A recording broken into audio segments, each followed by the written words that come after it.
This year feels worse. This year feels worse than the last 5 years I've taught.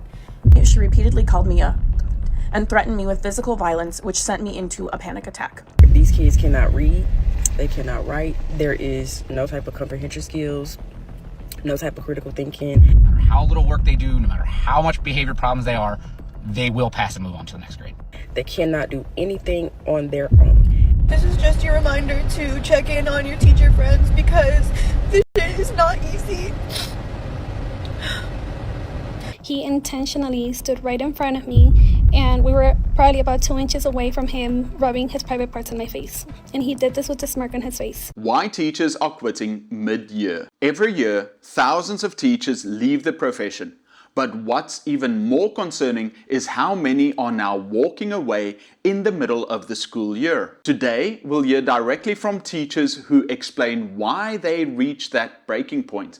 As you watch, notice how these same themes come up, even though these teachers work in different schools. As somebody that taught high school and basically educating our new young adults, we should all be scared. Every last one of us should be scared. These kids cannot read, they cannot write, there is no type of comprehension skills, no type of critical thinking. They cannot do anything on their own. I just have a question. At what point did it become okay to blame educators for everything? I get it. There are some bad teachers out there, but most of us enjoy our job, enjoy teaching, and enjoy the kids. But at some point, everyone decided that everything is our fault. You have a bad kid in class or a troubling kid, you need to have a better relationship with them. Oh, a student crashed out in class? Well, maybe you need to talk to their parent more and bond the relationship with them, and that'll fix it. And don't get me started on admin that does nothing besides put a quick band-aid on it or give them a snack and then send them back to class. We have taken all the power away from teachers, given it to the students, and then said, hey, teachers, good luck. And they wonder why teacher burnout is at an all-time high and why our kids are not learning. Because you have taken this amazing job that we loved and turned us into babysitters. Teachers are quitting mid-year again, at record numbers. Here's one of the reasons why. A student who wasn't assigned to me or my classroom was let into my room by another adult, a teacher's aide, and repeatedly ignored my direction and instructions to leave. Eventually, she repeatedly called me a and threatened me with physical violence, which sent me into a panic attack. I called the office for support, and as soon as the dean of students showed up to my classroom, I left and I went to the stairwell to go cry and have a panic attack. Once I calmed down, which took my entire lunch, I was expected to go back and teach my classes because we had a sub shortage and nobody could cover my classes for the rest of the day. By the end of the day, the videos that the student took of me circulated amongst the student body, and I ended that day sitting at my desk feeling the most powerless and defeated that I've ever felt in my entire life. The student was not given a consequence that was fitting. She was sent home for the day. That was it. I received no apology, no restorative circle from the student or the adult who let them into my classroom, and the paraprofessional received no disciplinary actions. He stood in my classroom and allowed his student to speak to me in a degrading, violent, and disrespectful manner. After that class period was over, I had several students come up to me and say that they wanted to jump to my defense, but they were also afraid of that student and afraid of for their own safety. That's when I knew the profession I once loved was no longer the profession I needed or wanted, and I left a month later. And that story is not unique. Teachers aren't leaving because they don't care about the kids. They're leaving because the system no longer lets them teach kids. They're not allowed to teach self-management. They're not allowed to teach respect or accountability anymore. We are told to keep the peace, keep the bodies in the room. Some are even told to pass at 20%. Just get the kid the diploma. Pass them along so that the data looks good. But when we do that, we're not protecting the students. We're doing them a disservice because they are walking into a world that will hold them accountable. We could have taught them how to handle that with grace, empathy, and reflection. But instead, we're told to look the other way. Teachers quitting mid-year every single year is not an exodus. It's self-preservation. And deep down, it's heartbreak. Because they want to stay.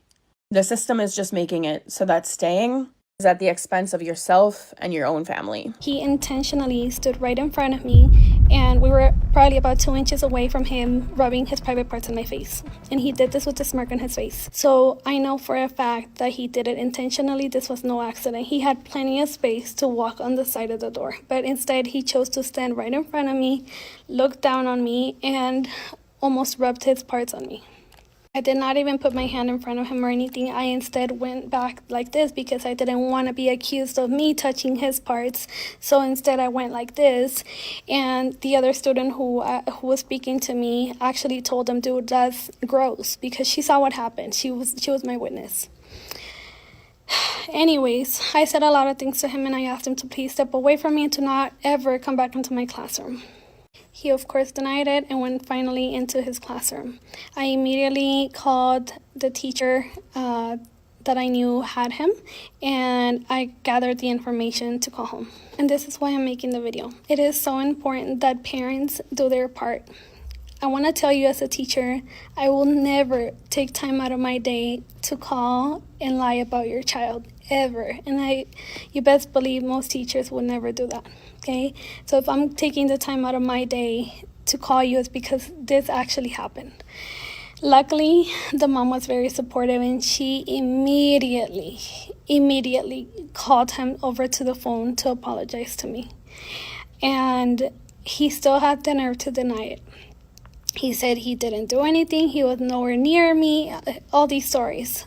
Luckily, I had a witness, so, points for me. But mom she did the right thing of backing me up and helping him understand that what he had done was still wrong. So many teachers aren't saying they stop loving teaching. They're saying they no longer feel safe, supported, or respected. That's a very different conversation than simply being unhappy with the job. First day tears, yeah, that's normal. 20-year tears, also normal, and that's the problem. No other profession normalizes breaking down in your car during lunch. No engineer cries in the bathroom because their paycheck doesn't cover classroom supplies. No lawyer fears for their life during a lockdown drill. Teaching in 2025 isn't just hard, it's brutal. Politicians/funding weaponize us in their culture wars and then blame us for test scores. Parents expect miracles on a dollar store budget, and the public half think we're indoctrinating kids just for teaching them to think. This isn't sustainable. This isn't normal, and it sure as hell isn't okay. So why do we stay? Because every time a kid finally gets it, every time we make a safe space for a kid who has none, we know we're making a difference. No one else will. We cry, we break, and then we show up the next morning, coffee in hand, ready to fight for kids who deserve better than this broken system.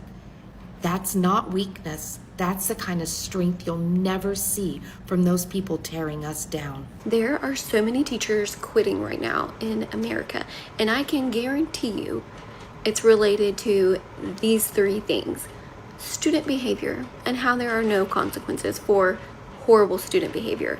Number 2, no support from admin at all with the horrible behavior. And then number 3, the amount of work that teachers put in does not equal our take-home pay. And I know what you're going to say, but you get paid for summer and for your breaks. Honey, our salary is broken up into 12 months, but we only get paid for the time that we work. They just do teachers a favor and divide that by 12, so we get paid through the summer. But the amount of work that we do outside of the classroom, insane. Some of y'all wouldn't last a day in our shoes. I'm a high school teacher. It is 4 weeks into the school year with students, and I am at my limit already. I am at my limit with being talked to and demanded at so disrespectfully, interrupted constantly, repeating myself countless times. This year feels worse. This year feels worse than the last 5 years I've taught.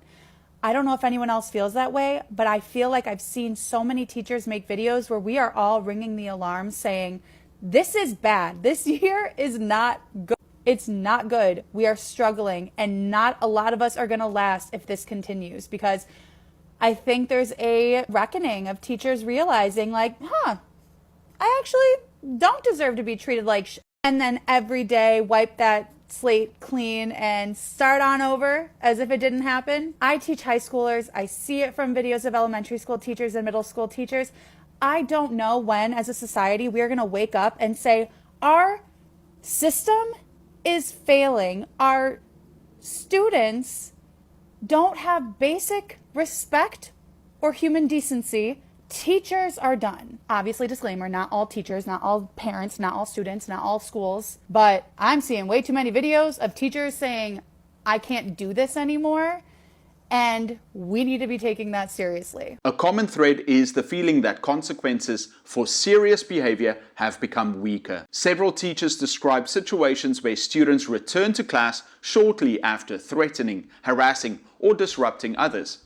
Whether every case is handled that way or not, these teachers clearly feel the system isn't backing them when it matters most. I got slut shamed by a group of my students last week. I was extremely emotional and I actually had to take about 15 minutes to go cry in the bathroom because I was so disgusted and upset by their behavior. They're probably between ages 13 and 15. They're freshmen, and this girl comes up to me and she goes, hey, just so you know, they're saying that your outfit is not appropriate and talking about your ass. And I look at them and I'm like, are you actually saying that right now? Are you serious? And they were like, no, we weren't, but they were like laughing. I'm not going to infantilize them and say that they shouldn't know, because they should. They're 14. But the worst part is the school didn't suspend them or reprimand them in any way, because I think that behavior is like so normalized and it's dismissed as boys will be boys. But it was incredibly degrading and dehumanizing because I was just wearing pants that fit my body. Now that I am no longer a teacher, thank God, I can finally say the things that have been on my mind all school year. As somebody that taught high school and basically educating our new young adults, we should all be scared. Every last one of us should be scared. These kids cannot read, they cannot write, there is no type of comprehension skills, no type of critical thinking, they cannot do anything on their own.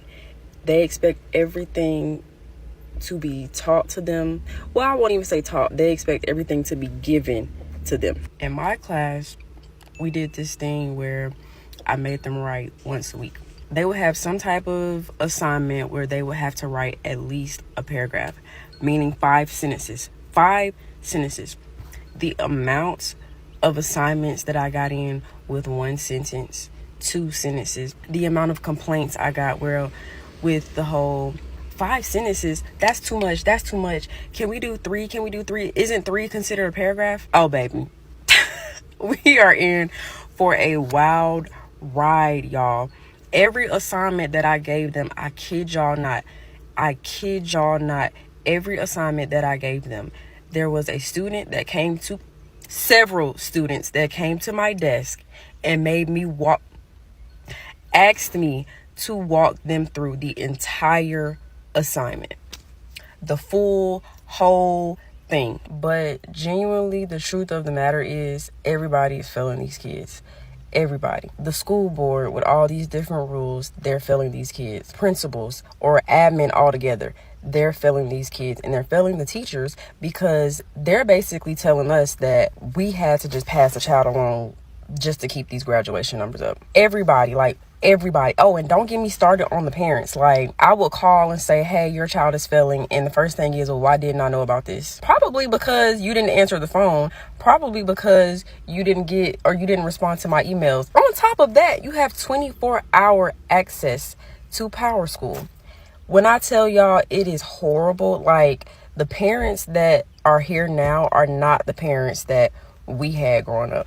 My parents checked my Power School weekly.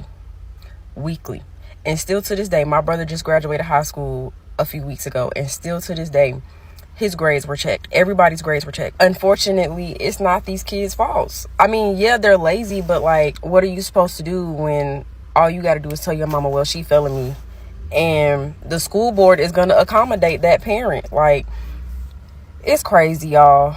We should be very scared for our new nurses, our new doctors, our new everybody. These colleges are going to have to start lowering their requirements. They're going to have to start lowering the fact, or just lowering everything, because the way that stuff is going now, the amount of kids that are going to come into these schools and they cannot read, they cannot write, they cannot do anything without AI. We should be scared. All right, teacher burnout. Let's talk about it. I never really understood teacher burnout until this year. And honestly, I'm really going through it. So I just thought to jump on and actually share my thoughts because I feel like I've been so positive on my TikTok about teaching and just, feeling good and I don't know, just feeling really good about the job in general. And I feel like now this year, I've really understood the flip side of things. And I don't know, it's just really taken me a while to actually digest everything that I'm feeling. It's really interesting how teaching can affect your life, even in a personal way, when you're feeling like this. And if I can just provide some context without going too deep into it, it is so important to have a good support system at your school, especially when you're dealing with like tough kids. Not a lot of tough kids, but some. And when you don't have that support or you're just not feeling the vibe is right, it can really like throw you off. And I think I'm feeling that for the first time like in my whole teaching career. I also noticed how often teachers talk about burnout affecting their health. They're describing panic attacks, anxiety, depression, and constant stress. When a profession starts impacting people physically and emotionally to that extent, it's worth asking what needs to change. I have shared a ton of different reasons of why I made the decision to leave the classroom last year, but there's been one reason that I've been hush-hush about. A lot of teachers are hush-hush about because I didn't want to ruffle any feathers or upset anyone, but I have really seen myself as a voice for a lot of teachers now that I've stepped out of the classroom. And so I think that this needs to be talked about more. And I think that this needs to be highlighted. And that is the toxic work environment that is being created by staff members at schools. And listen, I know that any profession, any industry has a few bad apples, but I think what is different about teaching is, well, one, we're supposed to be leaders of how to treat people, anti-bullying, how to be empathetic, how to be good human beings in the world. That's a huge role as teachers. And when we have leaders in those positions that do not embody that affects our students a ton. And also the thing about education and teaching is that there are no promotions, there are no raises, nothing like that. So people have nothing to lose when they go about their day treating others poorly, especially their colleagues. If they're being rude to someone, what are they going to do? They're not going to get fired for being nasty to a colleague. There are no consequences because they're not worried like, oh, I might not get that promotion. I might not get that raise. No, they have nothing to lose by treating other people poorly. In my experience, I left the first school I taught at. I taught there for 4 years. I absolutely loved the kids there so much. I never wanted to leave them, but I ended up leaving that school despite everything else wrong with that school. I chose to go and seek another job because of how I was treated by one specific staff member there. I was bullied constantly. I was harassed constantly. And I told my admin for 2 years of what was going on and nothing was done. It was to the point where the woman that replaced me found my number from someone else and reached out to me and wanted my advice of how I dealt with the harassment and the bullying. That's how severe it was. That's how terrible this woman treated other people. And it pushed people out of these positions because of how she was treating them. So good teachers were leaving their positions and she was staying because admin did nothing about it. The school I went to, I would have students come up to me and say, hey, when you were absent yesterday, I heard a group of teachers talking about you in the hallway. I mean, it was to the point where I received an email from one of these teachers that did treat me poorly, apologizing for how I was treated on behalf of so many people in my department because I didn't deserve it. And, a lot of people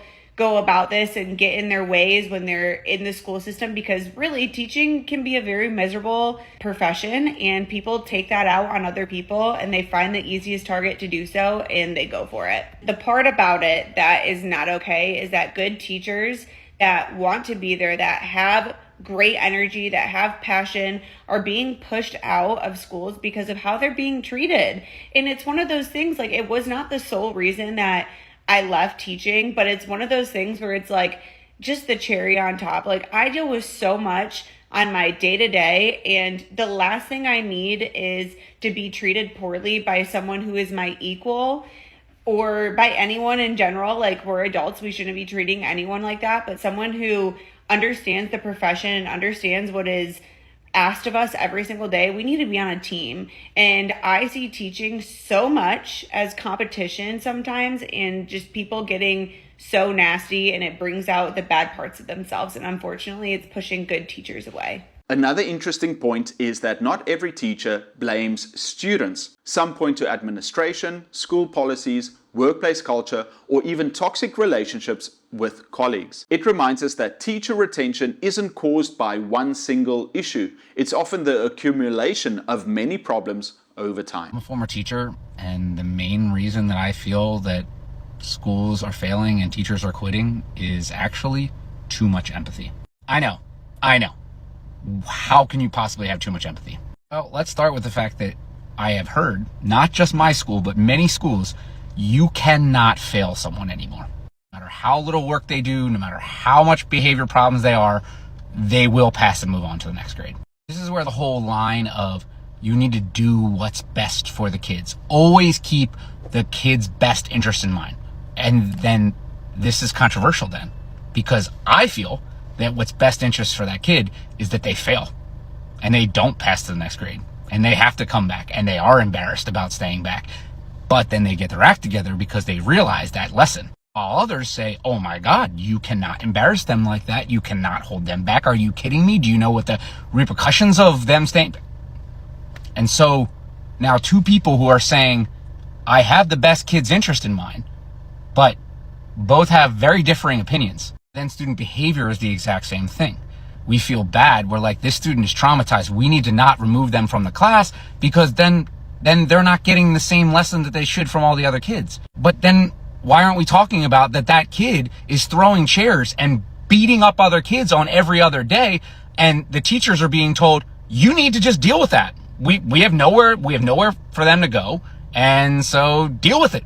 So when a teacher is in that environment, when they know that safety is the single most important thing at all times, and now they are always on alert that their kids are unsafe just sitting in a classroom, or in my case, they were just in a gym, but at any single moment you knew that some kid could potentially really, really try to hurt some other kid. So now is your focus on teaching and the kids that want to learn? No. Your focus is on making sure that the other kids are safe and that few kids, in some cases, classes, is not going to kill somebody. For those of you who think I'm exaggerating, in just 1 year, I had a kid who was trying to stab people with scissors, another one who was throwing those cars, like put them in his pocket, and when he got mad, and then he was just firing them at other people. I had a kid who tried to push mats that were stacked up real high above my height, try to push them onto another kid. I had a 4th grader slap me in the face on the first day of school. I had a kindergartner who barely spoke any English, who had an iPad in a case, so she lassoed, and she almost hit someone in the head. I came around and blocked it. Otherwise, concussion, brain damage, who knows? And in all these instances with those particular kids, they were dealt with or removed, I want to say, like that class period, and then they're right back in the next class. It's the same cycle all over again. This is why I didn't feel like a teacher anymore. I was a babysitter, making sure that the kids were safe. But trying to teach anything, out the window. And you have to realize that I do have empathy for these kids who are struggling. I do.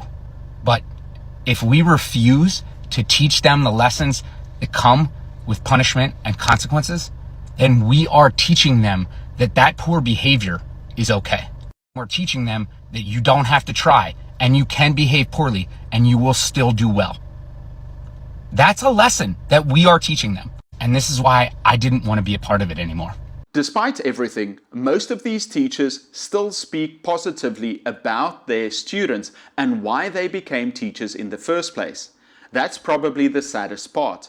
Many aren't leaving because they've lost their passion. They're leaving because they feel the conditions no longer allow them to do the job they love. I'm sad to say that this is the reality of what teaching has turned into. We're talking about a profession that people willingly go into because they feel that it is their calling, is now becoming a profession that is so draining and so stressful that teachers have to resort to taking prescription medication in order to get through their workday. Let me read this sentence from this article.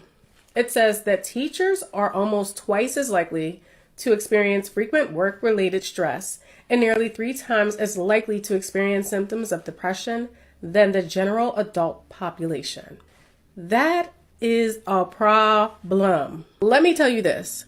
When your job begins to affect your mental and or physical health, that is a huge sign that it is time for you to figure out what your next chapter is going to be, because being in a job that is affecting you mentally and or physically is not sustainable, it is not normal, and it is not acceptable, y'all. So if you're a teacher who feels like I'm speaking to you, I want you to know that you are worthy of way more than a job that stresses you out and gives you anxiety to the point where you have to take medication. You are worth way more than that. Mid-year resignations don't just affect teachers, they affect students, schools, and entire communities.